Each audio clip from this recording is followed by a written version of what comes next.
69,000 शिक्षक भर्ती मामले से जुड़ी खबर आपको बता दें। प्राथमिक शिक्षा मित्र संघ ने सबसे पहले याचिका दाखिल की थी। संघ के सुप्रीम कोर्ट जाने से शिक्षा मित्रों का एक धड़ा जो है वो नाराज है, यानी अब कह सकते हैं प्राथमिक शिक्षा मित्र संघ दो धड़ों में बंट चुका है।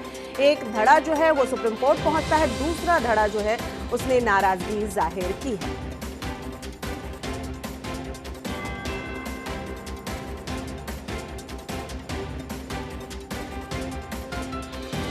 और हमारे सहयोगी चंद्रमणि शुक्ला जो है वो हमारे साथ जुड़ चुके हैं। सीधा रुख करेंगे चंद्रमणि का। चंद्रमणि जी बिल्कुल, जिस तरह से प्राथमिक शिक्षा मित्र संघ सबसे पहले सुप्रीम कोर्ट गया था जो 69,000 भर्ती मामले पर, अब इसकी तरफ से ये स्पष्ट हो रहा है कि जो सुप्रीम कोर्ट गए थे वो और जो पुराने शिक्षा मित्र हैं, जो शिक्षा मित्र संगठन से जुड़े लोग थे, वो लगातार शिक्षा मित्र संगठन का विरोध कर रहे थे, जिसके चलते जो इनके नेता हैं उन्होंने ये निर्णय लिया है कि अब वो सुप्रीम कोर्ट से अपनी या तो याचिका वापस कर लेंगे या जो दूसरा कोई भी शिक्षा मित्र अपने याची के रूप में याचिका दायर करेगा तो उसके साथ खड़े होंगे।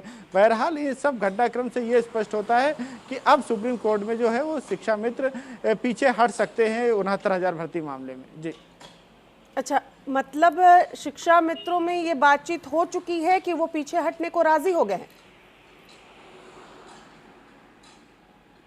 जी, जिस तरह से प्राथमिक शिक्षा मित्र संघ में अध्यक्ष की तरफ से ये बयान आया है कि अगर शिक्षा मित्र चाहते हैं, शिक्षा मित्रों में ये अगर आपसी सामंजस्य बनता है तो वो पीछे हटने को तैयार है। जी, तो ये आपसी सामंजस्य कैसे बैठेगा, क्योंकि दो धड़ों में बंट चुका है। ये खबर भी हमने दिखाई कि एक धड़ा तो पहुंच गया है सुप्रीम कोर्ट, उसने याचिका भी दाखिल कर दी है।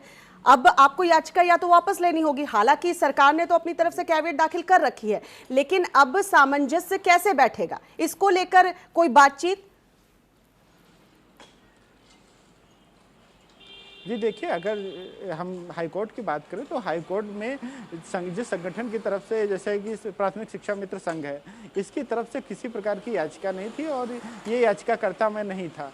अब जब सुप्रीम कोर्ट पहुंचे तो सुप्रीम कोर्ट में सबसे पहले प्राथमिक शिक्षा मित्र संघ की तरफ से याचिका दायर कर दी गई। तो शिक्षा मित्रों में ये विरोध था कि जो शिक्षा मित्र जो हाईकोर्ट में लड़ रहे थे वही सुप्रीम कोर्ट में जाएं या जो उससे जुड़े लोग थे वही जाएं, लेकिन जब प्राथमिक शिक्षा मित्र संघ की तरफ से याचिका दायर की गई तो जो शिक्षा मित्रों में था वो आपसी विरोध दिखा था, और जिसके चलते अब ये खबरें आ रही हैं कि आपसी सामंजस्य बना लिया गया है और जो प्राथमिक शिक्षा मित्र संघ है वो पीछे हटने को तैयार है। जी जी, आप बने रहिए हमारे साथ। इस वक्त बीटीसी अभ्यर्थी शिवेंद्र हमारे साथ फोन लाइन पर जुड़ चुके हैं। शिवेंद्र, किस तरीके से देखते हैं सुप्रीम कोर्ट में प्राथमिक शिक्षा मित्र संघ जो है वो पहुंचता है, दो धड़ों में बंट चुका है, अब जो स्थिति सामने आ रही है ऐसा लग रहा है कि शायद पीछे हट जाए।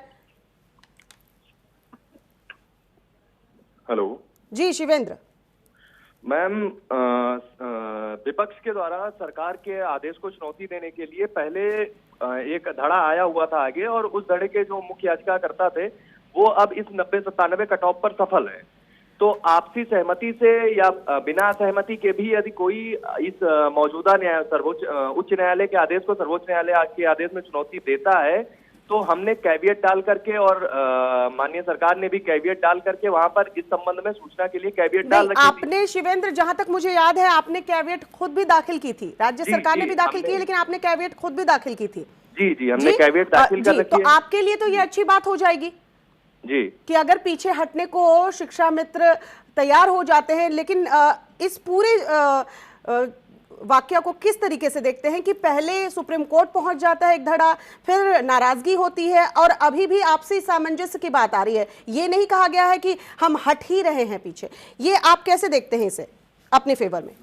मैम, हम आपके चैनल के माध्यम से पहले भी अपील कर चुके हैं, पुनः एक बार अपील कर रहे हैं कि अगर शिक्षा मित्र हमारे जो साथी हैं, हम लोगों से उम्र में बड़े हैं, अगर वो एक आशीर्वाद स्वरूप भी और सरकार के साथ मतलब सहमति जताते हुए अपने आदेश को चुनौती देने के फैसले को वापस लेते हैं तो हम सभी बीटीसी और बीएड अभ्यर्थी इस फैसले का स्वागत करेंगे।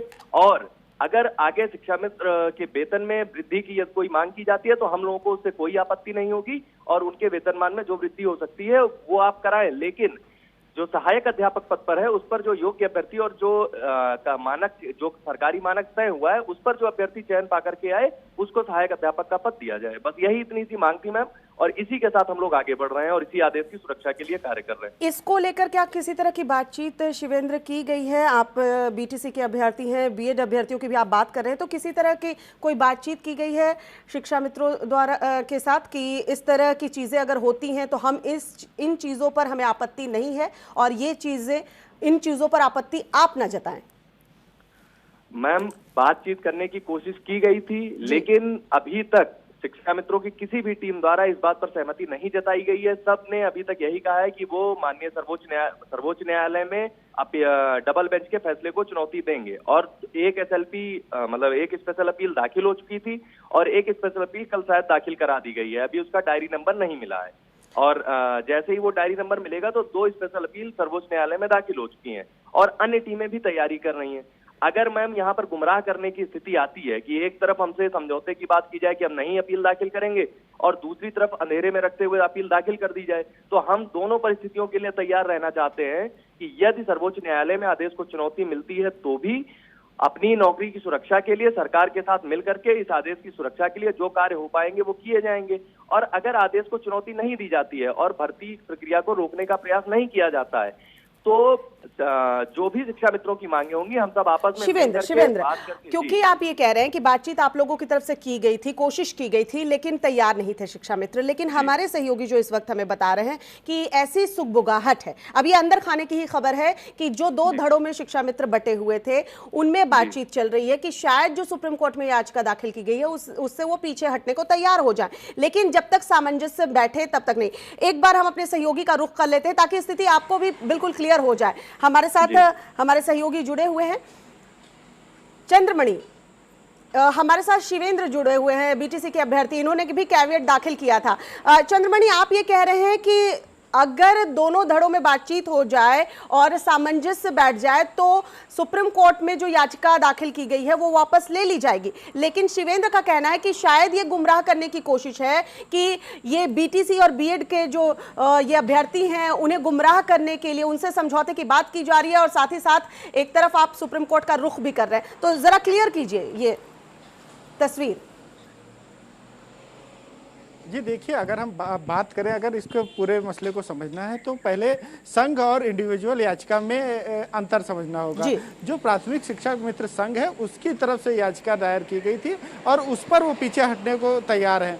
और हालांकि जो इंडिविजुअल जाना चाहते हैं सुप्रीम कोर्ट, जैसे जो डबल बेंच में जो निर्णय आया है उसमें भी जो थे वो सिंगल, जैसे रिजवान अंसारी थे, रिजवान अंसारी अपनी सिंगल लड़ाई लड़ रहे थे, एक किसी संगठन की तरफ से प्रत्यक्ष रूप से नहीं लड़ रहे थे। लेकिन यहाँ पर जब संगठन की तरफ से लड़ाई हो रही थी तो उसका विरोध हो रहा था शिक्षा मित्रों का। शिक्षा मित्रों का कहना है कि जिसकी जो लड़ाई है इंडिविजुअल लड़े, पूरे शिक्षा मित्र, क्योंकि बहुत से शिक्षा मित्र हैं जो टीटी नहीं पास है, तो वो चाहते हैं कि सरकार अगर उनके फेवर में भी कुछ अच्छा करना चाह रही होगी तो अगर ये शिक्षा मित्र कोर्ट जाएंगे तो सरकार उनके फेवर में फैसला नहीं लेगी। तो ये जो आपसी जो तालमेल में गड़बड़ी है, क्योंकि बहुत से शिक्षा मित्र जो हैं वो टीटी पास हैं और बहुत से शिक्षा मित्र टीटी पास नहीं है, तो उसमें भी आपस में मतभेद है। जी, तो चंद्रमणि, क्लियर यही है कि संघ जो है वो कह रहा है कि उसे अब ये लड़ाई आगे नहीं लड़नी है। जी बिल्कुल, उनकी तरफ से घोषणा की गई है और आधिकारिक घोषणा भी आनी बाकी है। पर अगर अंदर की बात करें तो जो संगठन है उसकी तरफ से लड़ाई नहीं लड़ी जाएगी और जो इंडिविजुअली आप जाना चाहते हैं वो शिवेंद्र, अब आपको क्लियर है? संघ ने ये मन बना लिया है कि वो जो है वो कदम पीछे ले सकते हैं, हालांकि आधिकारिक तौर पर अभी इसकी घोषणा नहीं हुई है, लेकिन अंदर खाने बातचीत यही चल रही है। लेकिन इंडिविजुअली अगर कोई जाना चाहता है, वो याचिका दाखिल करना चाहता है तो कर सकते हैं। तो उसके लिए तो आपने कैविएट दाखिल कर ही रखी है और राज्य सरकार ने भी कर रखी है।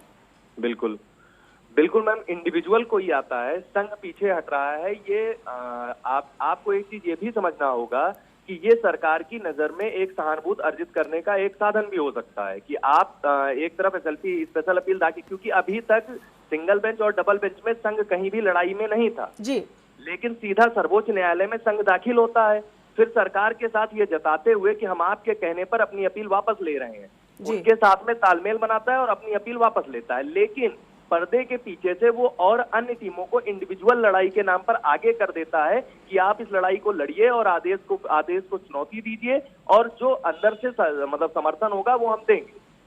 तो इस वजह से मैम पर्दे के आगे और पर्दे के पीछे दोनों खेल अलग लड़ाई है। लेकिन कब तक ऐसा हो पाएगा शिवेंद्र? सब कुछ निकलकर एक दिन सामने तो आना ही है। अगर आप पर्दे के पीछे रहकर भी वो लड़ाई लड़ रहे हैं, या ये जो आप बता रहे हैं रणनीति इस तरीके से बनाई जा रही है, तो ये भी एक दिन उजागर हो ही जाएगी। बहरहाल आप दोनों का बहुत बहुत शुक्रिया। चंद्रमणि, आप हमारे साथ जुड़े, आपका भी बहुत बहुत शुक्रिया। शिवेंद्र, आपका भी बहुत बहुत शुक्रिया।